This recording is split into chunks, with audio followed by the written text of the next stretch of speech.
Hello and welcome दोस्तों। आज की इस वीडियो में हम बात करने वाले हैं रसायन विज्ञान टॉप 100 क्वेश्चन सीरीज के पार्ट 4 के बारे में। पार्ट 3 के अंदर हम 60 तक क्वेश्चन को डिस्कस कर चुके हैं, तो पार्ट 4 के अंदर हम 61 से लेकर 80 तक क्वेश्चन यानी कि 20 क्वेश्चन को डिस्कस करने वाले हैं। तो चलिए बिना टाइम गवाए वीडियो को शुरू करते हैं।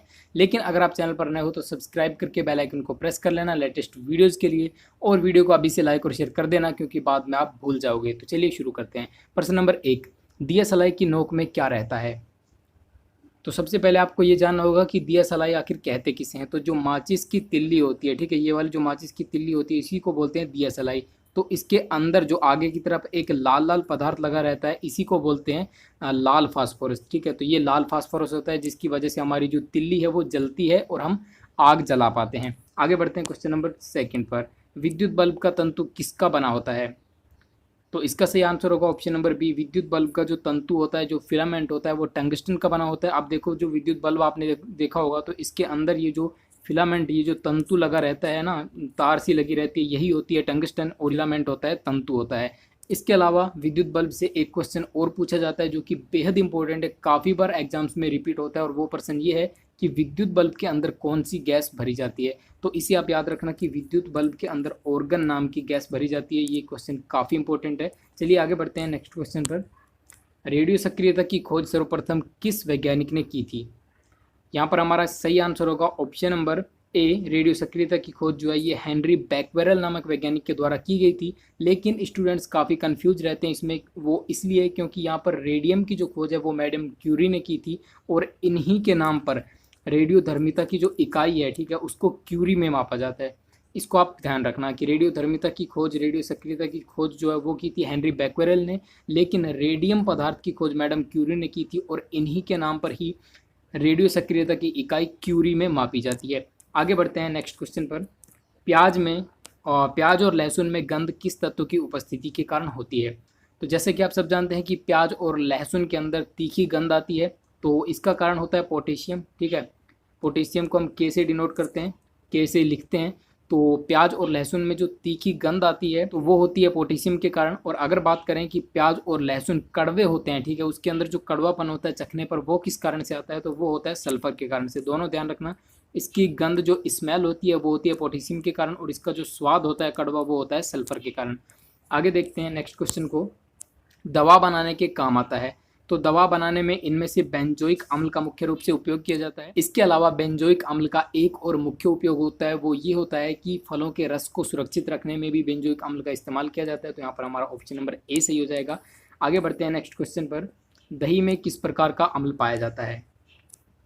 तो दही के अंदर लैक्टिक एसिड पाया जाता है। हमारा ऑप्शन नंबर ए यहाँ पर सही हो जाएगा। दही जो होती है उसके जमने में लैक्टिक एसिड इंपॉर्टेंट भूमिका निभाता है। इसके अलावा अगर ये प्रश्न पूछा जाता है कि दूध से दही बनने की प्रक्रिया में किसकी मुख्य भूमिका होती है, तो आपका आंसर होगा लैक्टोबैसिलस नाम के जीवाणु। ठीक है, लैक्टोबैसिलस नाम के जीवाणु जो होते हैं वही दूध को दही बनाने की प्रक्रिया में काम में आते हैं। तो ये भी आप याद रखेंगे। आगे बढ़ते हैं नेक्स्ट क्वेश्चन नंबर 7 पर। अगर आपको वीडियो अच्छी लग रही है तो लाइक और शेयर जरूर करना।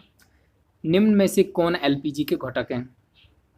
तो एलपीजी के घटक इनमें से देखिए, ब्यूटेन जो होता है ये एलपीजी का एक मुख्य घटक होता है। एलपीजी क्या होती है? एलपीजी की फुल फॉर्म होती है लिक्विड पेट्रोलियम गैस। ठीक है, जो हमारे घरों में रसोई गैस यूज होती है उसी को बोला जाता है एलपीजी यानी कि लिक्विड पेट्रोलियम गैस। और इसके अंदर ब्यूटेन जो होता है ये एक मुख्य घटक होता है। ये ब्यूटेन प्लस प्रोपेन से मिलकर बनी होती है। इसमें 60% ब्यूटेन और 40% प्रोपेन होता है, इसे आप ध्यान रखेंगे। आगे बढ़ते हैं क्वेश्चन नंबर 8 में। पीतल में कौन सी धातुएं होती हैं? तो पीतल जो है एक मिश्र धातु है, और एग्जाम के लिहाज से मिश्र धातु काफ़ी इंपॉर्टेंट है। तो पीतल के अंदर तांबा व जस्ता जो है ये पाई जाती हैं, मतलब तांबा और जस्ता को मिलाकर ही पीतल बनता है। तांबे को जब हम 70% प्लस में, जस्ता होता है जिंक, ठीक है, ध्यान रखना जिंक, इसको 30% जब हम मिलाते हैं, 70% तांबा और 30% जिंक, तब हमारे सामने निकल कर आता है पीतल मिश्र धातु। नेक्स्ट है क्वेश्चन नंबर 9। पीएच स्केल पर इसका परिसर कितना होता है? तो पीएच स्केल के बारे में आप सब जानते होंगे कि किसी भी पदार्थ की अम्लीयता और क्षारीयता मापने में पीएच स्केल का यूज किया जाता है। तो इसमें 0 से लेकर और 14 तक का परिसर होता है। ठीक है, यहाँ पर बीचों बीच में होता है 7 उदासीन पदार्थ, ना खट्टा और ना खारा, ठीक है, ना अम्लीय और ना क्षारीय। जब हम नीचे की तरफ बढ़ते हैं तो अम्लीयता बढ़ती है 0 की तरफ, जब हम 7 से आगे यानी कि 14 की तरफ बढ़ते हैं तो क्षारीयता बढ़ती है। इसे आप याद रखेंगे। तो आगे देखते हैं नेक्स्ट क्वेश्चन को। आतिशबाजी में हरा रंग किसकी उपस्थिति के कारण होता है? यहाँ पर सही उत्तर हो जाएगा ऑप्शन नंबर बी। तो आतिशबाजी के अंदर जो आप पटाखे वगैरह चलाते हो तो उनमें जो हरे रंग की रोशनी होती है वो बैरियम के कारण होती है। और वहीं पर अगर आपसे ये क्वेश्चन पूछा जाता है कि आतिशबाजी में लाल रंग की रोशनी किसके कारण होती है, तो वो होती है स्ट्रोंसिन के कारण। दोनों चीज़ आप याद रखेंगे, काफ़ी इंपॉर्टेंट है। नेक्स्ट है क्वेश्चन नंबर 11। प्रयोगशाला में संश्लेषित किया जाने वाला प्रथम कार्बनिक यौगिक कौन सा था? सही उत्तर होगा ऑप्शन नंबर ए। प्रयोगशाला में संश्लेषित किया जाने वाला पहला कार्बनिक यौगिक, ठीक है, पहला कार्बनिक यौगिक कौन सा था? यूरिया था। आगे बढ़ते हैं क्वेश्चन नंबर 12 पर। इलेक्ट्रॉन के तरंग प्रकृति की खोज सर्वप्रथम किसने की थी?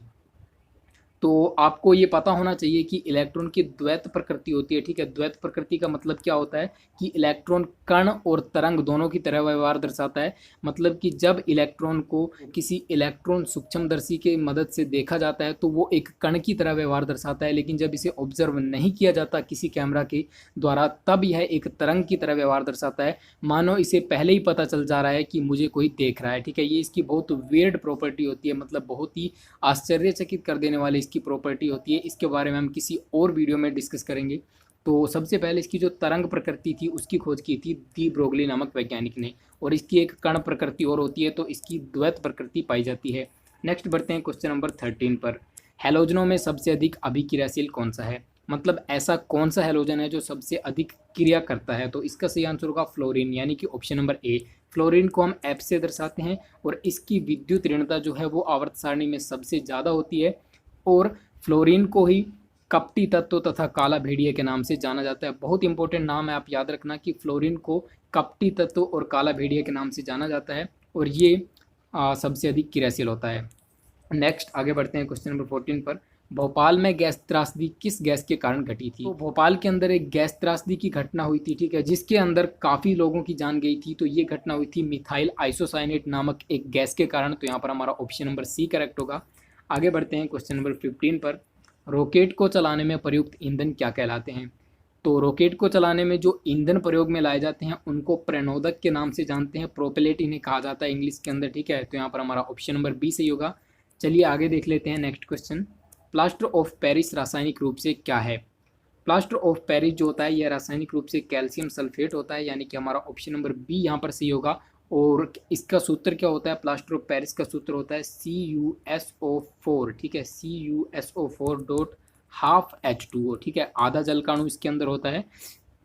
तो इसका अगर हम रासायनिक नाम देखें तो इसका रासायनिक नाम होता है कैल्शियम सल्फेट हेमीहाइड्रेट, ठीक है। इसे आप याद रखेंगे कि प्लास्टर ऑफ पेरिस का सूत्र होता है CuSO4 डॉट हाफ H2O और इसका रासायनिक नाम होता है कैल्शियम सल्फेट हेमीहाइड्रेट। आगे बढ़ते हैं नेक्स्ट क्वेश्चन पर। निम्नलिखित में से किसे भविष्य का धातु कहा जाता है? यहाँ पर सही उत्तर होगा ऑप्शन नंबर डी। टाइटेनियम जो है इसको भविष्य के धातु के रूप में जाना जाता है। तो ये भी काफ़ी इंपॉर्टेंट क्वेश्चन बनता है अगर आवर्त सारणी से क्वेश्चन पूछा जाता है तो। अब देखिए अगला क्वेश्चन है क्लोरोफॉर्म का क्वथनांक कितना होता है? तो अक्सर क्वथनांक तो नहीं पूछा जाता है, लेकिन अब मैं आपको बता देता हूँ कि इसका क्वथनांक होता है 334 केल्विन, ठीक है। 334 केल्विन क्लोरोफॉर्म का क्वथनांक होता है। तो क्लोरोफॉर्म के बारे में जानना जरूरी है। इसका सूत्र होता है CHCl3, ठीक है, यानी कि मैथिल ट्राइक्लोराइड जो होता है ये होता है क्लोरोफॉर्म। और इसका यूज क्या होता है? इसका यूज किया जाता है निश्चेतक के रूप में, मतलब बेहोश करने के रूप में। इस चीज़ को याद रखना कि क्लोरोफॉर्म का यूज निश्चेतक के रूप में यानी कि बेहोश करने के रूप में यूज किया जाता है। गैसों के विसरण का नियम किसने प्रतिपादित किया? तो गैसों का जो विसरण नियम होता है वो दिया गया था ग्राहम द्वारा, यानी कि हमारा ऑप्शन नंबर बी यहाँ पर सही होगा। आप इस 20 क्वेश्चन की PDF फ्री में हमारे टेलीग्राम ग्रुप से डाउनलोड कर सकते हो। टेलीग्राम ग्रुप का लिंक नीचे डिस्क्रिप्शन में मिल जाएगा। नेक्स्ट है क्वेश्चन नंबर 20। निम्नलिखित में से किस परमाणु के नाभिक में न्यूट्रॉन नहीं होता? तो यहाँ पर सही उत्तर होगा ऑप्शन नंबर सी। हाइड्रोजन जो होता है आवर्त सारणी का पहला ही तत्व, इसके अंदर न्यूट्रॉन नहीं पाया जाता है। इसके अंदर सिर्फ एक प्रोटॉन और एक इलेक्ट्रॉन रहते हैं, इसलिए इसका जो परमाणु भार होता है वो 1 होता है, ठीक है, इसे आप याद रखना। तो एकमात्र आवर्त सारणी का तत्व होता है जिसके अंदर न्यूट्रॉन नहीं पाया जाता, वो होता है हाइड्रोजन।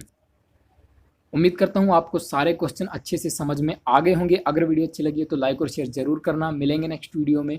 Till then bye.